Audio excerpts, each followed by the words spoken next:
Pozdrav svima i dobrodošli u novi video. Evo ga, od današnje videa ćemo malo bez veze nešto da snimimo, popričat ćemo, malo ćemo da vidimo kako kukuruz raste, kako napreduje poslije špartanja, pa eto uživajte ostatku videa. Evo nas sad na njivi, danas je 10.6, ovaj kukuruz je sijan 10.4.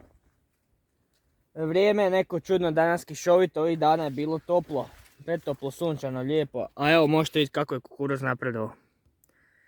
Znači, u njega se više nema šanse ući, ošpartan je, kultiviran. Znači, izgleda fenomenalno. Eto, ovom videu ću samo htio da pokažem eto to, kako izgleda kukuruz. Snimio sam 3 obilaska, više neću da snimam, eto, ali snimit ću vam ovo samo da vidite, eto, da se vidi kako izgleda. Ako ovako nastavi, prinos će biti izvrstan.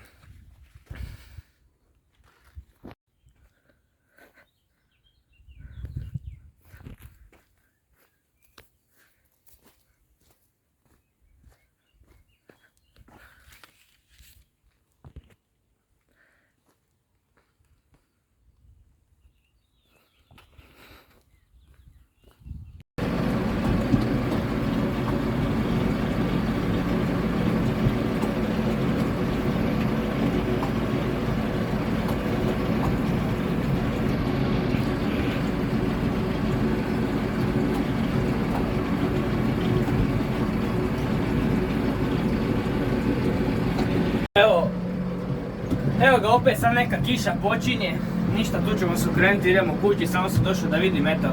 Evo i ovdje suncokret. Vamo možete vidjeti onaj suncokret isto iz obilaske što smo snimili, sad ću tu do njega i odo nazad. Kiša bi mogla početi sve jače i jače, a možda i neće, to su samo eto takvi proljetni pljuskovi.